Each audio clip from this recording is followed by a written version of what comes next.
బీర్లకు బార్లా నిజమే, తెలంగాణలో సరఫరాకు సోమ్ డిస్టిలరీస్ కి అనుమతి, నిబంధనల మేరకే బేవరేజ్ కార్పొరేషన్ ఇచ్చింది.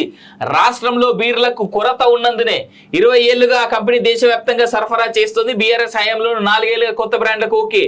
బీసీఎల్ రోజువారీ కార్యకలాపాలు మా దృష్టికి రావు, మంత్రి జూపల్లి. బీసీఎల్ అంటే అర్థం చేసుకోరి, బేవరేజెస్ కార్పొరేషన్ లిమిటెడ్ కార్పొరేషన్. నిన్న ఎంత గలీ స్టేట్మెంట్ ఇచ్చిందంటే, ఒక మంత్రి అయ్యుండి ఈ బేవరేజ్ కార్పొరేషన్ వాళ్ళు 5 కొత్త సంస్థలకి పర్మిషన్లు ఇచ్చిర్రు, ఆ పర్మిషన్లతో నాకేం సంబంధం అని చెప్పేసి మంత్రి చెప్పిండు. సిగ్గుచేరం లేదా జూపల్లి మంత్రికి, జూపల్లి కృష్ణారావుకి? నాకు అర్థం కాదు.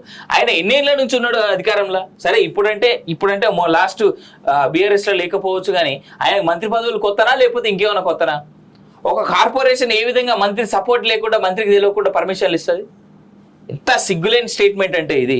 కార్పొరేషన్ ఈ సోమ్ డిస్టిలర్స్కే కాదు, ఇంకొక 5 కొత్త సంస్థలకి పర్మిషన్లు ఇచ్చారు, అలా బీర్లన్నీ వస్తాయి, మేము కాదు ఇచ్చింది, నేనైతే ఇయ్యలే, నా దృష్టికి రాలే, ఓన్లీ ఆ కార్పొరేషన్ వాళ్ళు ఇచ్చేసిర్రు అనేటువంటి స్టేట్మెంట్ ఇచ్చిండు ఆయన. ఆయనని ఎట్లా తీసుకుపోయి ఏడా కూర్చోబెట్టి ఏ గవర్నమెంట్ స్కూల్లో పడేస్తే ఆయనకి బుద్ధి వస్తుందో, తెలివి వస్తుందో అర్థమవుతలేదు నాకు. బీర్ వార్పై ఎక్సైజ్ శాఖ మంత్రి జూపల్లి కృష్ణారావు స్పందించారు. తెలంగాణలో సరఫరా చేసుకోవడానికి మధ్యప్రదేశ్కు చెందిన సోమ్ డిస్టిలరీస్కి అనుమతి ఇచ్చినట్టు ఎట్టకేలకు వెల్లడించారు. రాష్ట్రంలో బీర్ కొరత నేపథ్యంలో కొత్త బ్రాండ్ల సరఫరాకు అనుమతి ఇచ్చినట్టు వివరించారు. కొత్త బ్రాండ్లకు తెలంగాణ బేవరేజ్ కార్పొరేషన్ అనుమతి ఇచ్చినట్లు వివరణ ఇచ్చారు. ఎక్కడా నిబంధనల ఉల్లంఘన జరగలేదని తేల్చి చెప్పారు. రాష్ట్రంలోకి కొత్త బీర్ బ్రాండ్ల రాకపై వివాదం నెలకొన్న విషయం తెలిసిందే. కొత్త మద్యం బ్రాండ్ల కోసం ఎవరూ దరఖాస్తు చేసుకోలేదని, ఇప్పటివరకు ఎవరికీ అనుమతి ఇవ్వలేదని వారం రోజుల కిందట మంత్రి జూపల్లి స్పష్టం చేశారు. కానీ తెలంగాణలో తమ కంపెనీ బ్రాండ్ల సరఫరాకు అధికారికంగా అనుమతి లభించినట్టు మధ్యప్రదేశ్ కు చెందిన సోమ్ డిస్టిలరీస్ సోమవారం స్టాక్ మార్కెట్ కి ఇచ్చినటువంటి లెటర్లా రాసి ఉన్నది అని చెప్పి చెప్తున్నాడు. నిన్న నేను విత్ ఆధారాలు చూపెట్టిన. కాంగ్రెస్ పార్టీకి 2 కోట్ల పైచిలకు వీళ్ళు ఏమంటారు పార్టీ ఫండ్లు ఇచ్చారు కాబట్టి వాళ్ళకి పర్మిషన్లు ఇచ్చారు. 65 మంది చచ్చిపోయారు మధ్యప్రదేశ్ లో సోమ్ డిస్టిలరీస్ కి సంబంధించినటువంటి బీర్లు తాగి. ఏం న్యాయం చేస్తున్నారు? ఏం తెలుసు ఈ సంస్థల గురించి వీళ్ళకి? మనకు పైసలు ఇచ్చేస్తే తెలంగాణ ప్రజల ఆరోగ్యంతో, తెలంగాణ ప్రజల జీవితాలతో మాకు సంబంధం లేదు, సంపి బొందబెట్టరు తెలంగాణ వాళ్ళు అని చెప్పేసి పర్మిషన్లు ఇచ్చి రైలు ఏం విత్డ్రా చేసుకోలేదా గవర్నమెంట్? అరే బాబు, నీ బీర్లు తాగి 65 మంది చచ్చిపోయారు నీ స్టేట్లా, మధ్యప్రదేశ్లా, నువ్వు వీడు ఎట్లా వస్తావు అని చెప్పేసి ఆ ప్రజల ఆరోగ్యం గురించి ఆలోచన లేదు వీళ్ళకి?